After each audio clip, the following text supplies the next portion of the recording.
අයිබෝන් මම මේ වීඩියෝ ලෙසන් එකෙන් කියලා දෙන්න හදන්නේ කොහොමද ටෙක්ස්ට් ෆීල්ඩ් එකක් සහ පාස්වර්ඩ් ෆීල්ඩ් එකක් නැත්තම් ලේබල් එකක් පාවිච්චි කරන්න කොහොමද කියලා. තවදුරටත් කිව්වොත් අපි ඇප්ලිකේෂන් ෆෝම්ස් තියෙනවා. අපි සිම්ප්ලි ගත්තොත් ලොකින් ෆෝම් එකක්.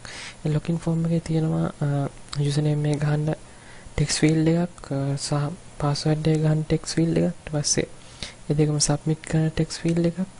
අපි ඒ හා සමාන පොඩි ඇප් එකක් තමයි හදාගන්නේ. මේ ඇප් එකෙන් උලන්ට පුළුවන් කොහොමද ටෙක්ස්ට් ෆීල්ඩ් එකකට යූසර් ඉන්පුට් කරන වැලියුස් කොහොමද අපි අපේ වේරියබල් එකකට assign කරගන්නේ සහ ඒවා අපි නැවතත් ලේබල් එකකින් ඩිස්ප්ලේ කරන්නේ කොහොමද කියලා මේ වීඩියෝ ලෙසන් එකෙන් ඔයගලන්ට කියලා දෙනවා. අපි බලමු කොහොමද simple Java application එකක් අපි create කරලා පොඩි form එකක් create කරලා කොහොමද මේක කරන්න කියලා. මුලින්ම අපි අලුත් application එකක් හදාගමු. project එක පටන් ගමු. Java application 2 කියලා මම මේ project එක නම දාන්න.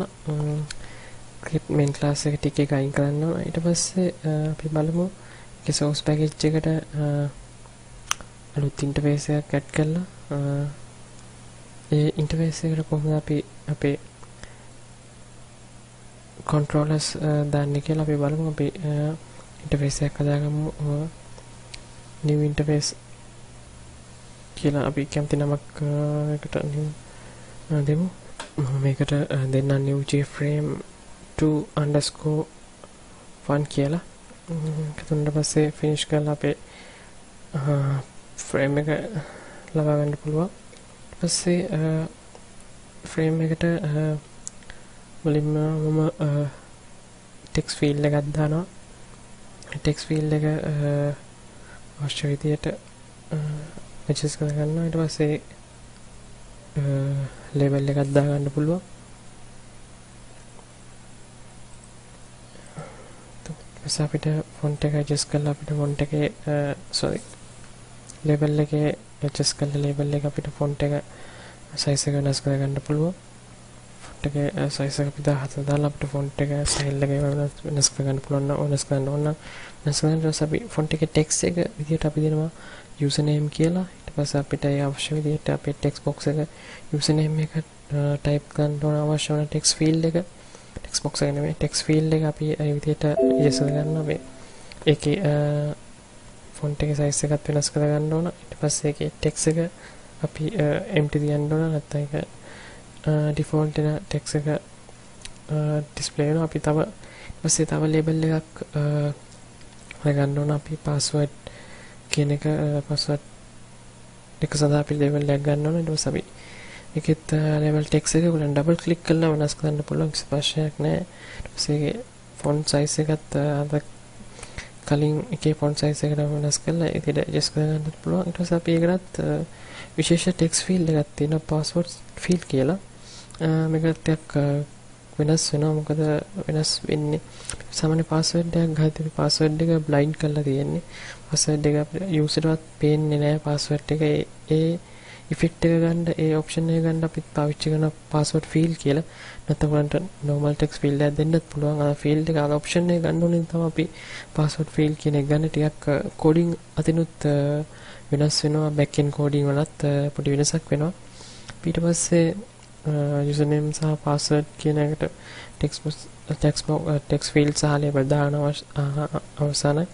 අපි තව label දෙකක් පාවිච්චි කරනවා. අපි මේ user enter කරන මේ username එක සහ password එක අපිට display කරන්න. ඒක තමයි අපේ app එකේ main purpose එක.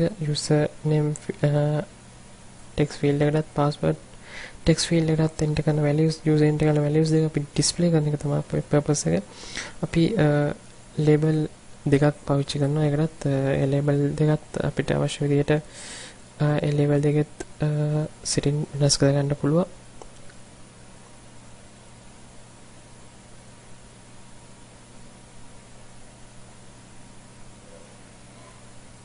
අපි දෙවෙනි label පළවෙනි label එක වැඩි ඉවරයි. දෙවෙනි label එකත් අපි ඒ ආකාරයටම පළවෙනි එක label එකක් username එකටත් අනිත් label එක පාස්වර්ඩ් එකටත් අපිට පාවිච්චි කරන්න පුළුවන්.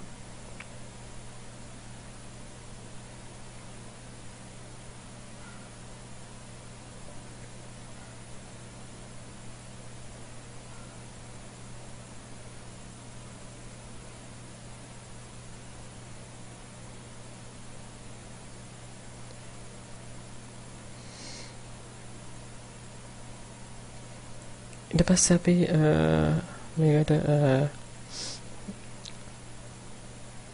බටන් එකක් ඇඩ් කරගන්න අවශ්‍යයි. මොකද බටන් ක්ලික් ඉවෙන්ට් එකට තමයි අපි මේක ලියන්න යන්නේ. බටන් එකක් ඉපුවට පස්සේ අපිට තව ලේබල් දෙකක් අවශ්‍ය වෙනවා. මොකද අපි your name කියලා වෙනම user ට පින්නන්න යන්නේ. වගේ name එක මෙතනයි තියෙන්නේ, password එක මෙතනයි තියෙන්නේ කියලා. ඔයාලා නැත්තම් direct පුළුවන් අපේ label your name කියන එක සහ your password කියන එක කෙලින්ම display කරන්න පුළුවන්. මම එහෙම නොකරද තවත් ඔයාලන්ට ලේසි වෙන්න මම labels දෙකක් පාවිච්චි කරනවා. display සඳහා label දෙකකුයි, අපේ value සඳහා තව label එකකුයි. අපි දැන් button එකත් අපි දාගෙන අපි button එකෙත් අවශ්‍ය කරන settings text එකත් අපි හදාගෙන ඊට පස්සේ අපි බලමු කොහොමද back end එකට ගිහිල්ලා කොහොමද මේ done කියන button එකට coding කරන්න කියලා.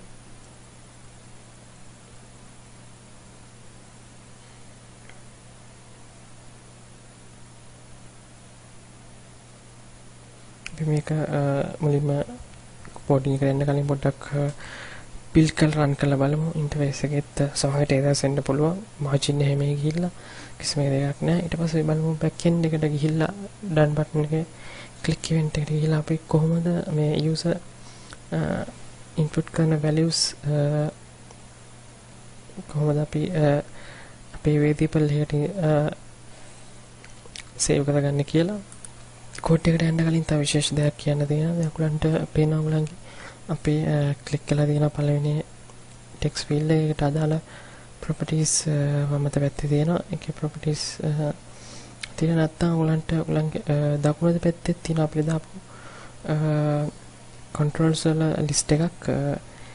ඒකනොත් ඔයගලන්ට ඒ control එකට අදාළ වෙන list එක right click කරලා properties වලින් ලබා ගන්න පුළුවන්.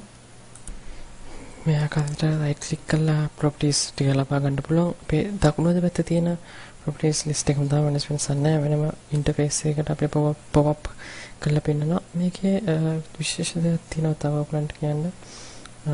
event තියෙනවා. එතකොට මේ variable name එක තියෙනවා. ඒ කියන්නේ මේ variable name එකෙන් තමයි මේකේ තියෙන default jtext field 1 කියලා. මේ variable name එකෙන් තමයි මේ Java compiler නැත්නම් Java එකෙන් හඳුනාගන්නේ මේ text field එක unique හඳුනාගන්නේ මේ text මේ නමින් variable name කියන එක තමයි. මේ variable name එක දුන්නට පස්සේ දුන්නම code එකෙන් compiler දන්නවා මේ තියෙන මෙන්න මේකට අදාළ වන text field එක තමයි මේකට අදාළ වන text field එක තියෙන්නේ කියලා ඒගොල්ලෝ හඳුනාගන්නේ variable name එකෙන්. ඔයගලන්ට කැමති ඔයගලන්ට විශේෂ variable name එකක් උනන්න දෙන්න පුළුවන්. කැමති name එකක් දෙන්න පුළුවන්. නැත්නම් default තියෙන එකක් දෙන්න පුළුවන්. දැන් අපි double click කරලා mouse button J button action perform method එකට අපි බලමු ඊළඟට මේකට කොහොමද code කරන්න කියලා.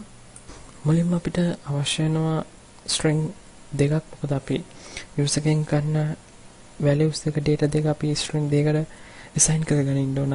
මුලින්ම අපි ඒකින්ද අපිට string දෙකක් අවශ්‍ය වෙනවා. අපි ගමු string name සහ තව අනිත් එක ගමු password එක සඳහා string password කියලා string දෙකක් ගත්තා.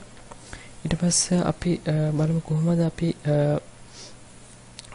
පළවෙනි text field එකෙන් කොහොමද value එක අපි assign කරගන්නේ කියලා. මුලින්ම අපි අපේ variable name එක දාලා name කියන එක දාලා equal කරනවා. අපි ගන්න text field එකෙන් ගන්න value එකට අපි text field එකෙන් අපි value එක ගන්නෙ මේ විදිහට. අපි text field එකේ variable name එක දානවා. අපි text field එකේ jtext field 1 කියන එක field 1 කියලා dot කියලා ඊට පස්සේ අපි invoke කරනවා get text කියන method එක. මේකේ මෙතඩ්ස් ගොඩක් තියෙනවා. ඔයගලන්ට පස්සේ අපිට මේ මෙතඩ්ස් එකින් එකට අවශ්‍ය වෙනවා. ඊට පස්සේ මේ ටෙක්ස්ට් ෆීල්ඩ් එකෙන් ගන්න වැලියු එක ගන්නේ මොන ආකාරයකටද කියලා අපි දන්නේ නැහැ. අපි ඒක නිසා අපිට අවශ්‍ය වෙනවා අපි string value එකක් තමයි අපි string variable එකක් define කරේ. ඒක නිසා අපි මේ jtext field එකෙන් ගන්න value එකත් අපි string කරන්න ඕනේ. ඒ සඳහා අපි තවත් function එකක් invoke කරනවා. එතකොට getText.toString කියන function එක අපි invoke කරගන්න ඕන. ඊට පස්සේ ඒ invoke කරගත්තට පස්සේ මේ code එකේ මේ line එකේ code එක name equal jtextfield.getText.toString කියන code එකෙන් අපිට user jtext field එකට type කරලා තියෙන හැම string එකක්ම හැම වචනයක්ම name කියන අපේ string එකට assign වෙන එක තමයි අපි මෙතනින් කරන්නේ. අපි බලමු ඊළඟට කොහොමද මේ password field එකට අපි code කරන්න කියලා. මේ ආකාරයට මේ password field එකේ වෙනසක් තියෙනවා. මොකද මේ password field එකෙන් අපි ගන්න data ටික save කරන්න ඕන අනිවාර්යෙන් character string array එක තමයි save කරන්න ඕන. අපි ඒ array එක save කරලා තමයි ඊට පස්සේ අපි ඒ array එක අපේ string එකට convert කරගන්න ඕන. අපි ඒ array එක අපි මුලින්ම create කරගමු. character array එකක් අපි ඒකට නමක් දෙමු.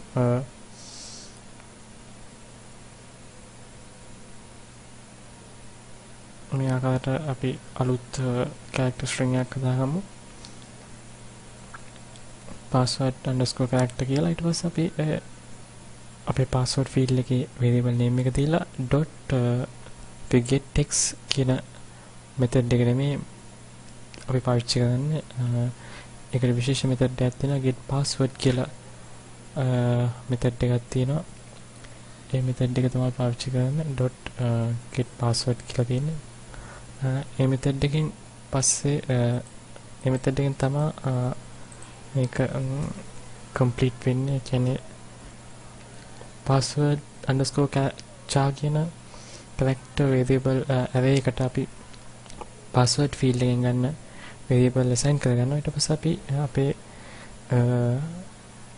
string එක අපේ default අපි මුලින්ම password කියලා define කරන string එකට අපි අරක convert කරලා equal කරනවා. අපි convert කරන්නේ මේ ආකාරයට password equal new string කියලා අපි function එකක් method එකක් තියෙනවා. ඒ method එකේ string කියන method එක අපි parameter එකක් pass කරනවා. ඒ parameter එක තමයි අපේ character array එක වෙන්නේ. දැන් ඔයගොල්ලන්ට පේනවා ඒක හොඳටම. මෙන්න ඒ lines දෙකෙන් අපිට පුළුවන් password field එක type කරන password එක අපිට string එකක් විදිහට අපේ string එකට save කරගන්න. ඊට පස්සේ අපි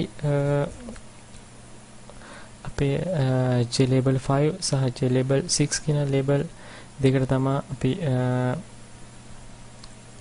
අපේ variable assign කරන්න යන්නේ. අපි කියන්නේ අපි user එකෙන් ගත්ත data අපි save කරගත්ත අපේ variable දෙකකට. ඒ variable දෙක තමයි අපි pass කරන්න යන්නේ මේ JLabel 5 and 6 වල. 5 කියන්නේ JLabel 5 කියන්නේ අපි username එක දුන්න එක. අපි එතකොට කරන්නේ JLabel 5 dot අපි text field එකේ කරේ getText නේ text එක ගන්න. මේක අපි text එකක් set කරන්න යන්නේ label එකට. එතකොට අපි invoke කරන්නේ setText කියන function එක. JLabel.setText කියලා method එකේ method එකට අපි parameter එක pass කරනවා. ඒ parameter එක තමයි අපි string එක. අපිට පේනවා string එක pass කරලා.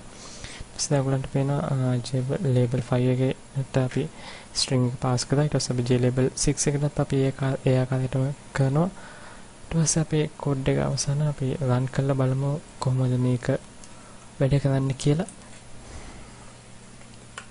errors නැතුව ගන්න උනා. ඊට පස්සේ අපි බලමු මේකට values දීලා කොහොමද මේක වෙන්නේ කියලා. දැන් ඔයගලන්ට පේනවා අපි username එකට value එකක් දීලා password එක දීලා click button එක කොට පස්සේ දුන්න username එක සහ password එක අපේ label දෙකේ display වෙනවා. your name සහ your name and your password කියන එකේ වෙනස් කරලා බලන්න පුළුවන්. එක එක වෙනස්කම් කරලා මේ වීඩියෝ සීරීස් එක මෙතනින් අවසానයි. ඔයගොල්ලෝ ඇප් දෙක තුනක් පොඩි ඇප් දෙක තුනක් ප්‍රෝග්‍රෑම් දෙක තුනක් කරලා ප්‍රැක්ටිස් වෙන්න. අපි ඊළඟ වීඩියෝ එකකින් හම්බෙන්න තු ඔබට සුබ දවසක්.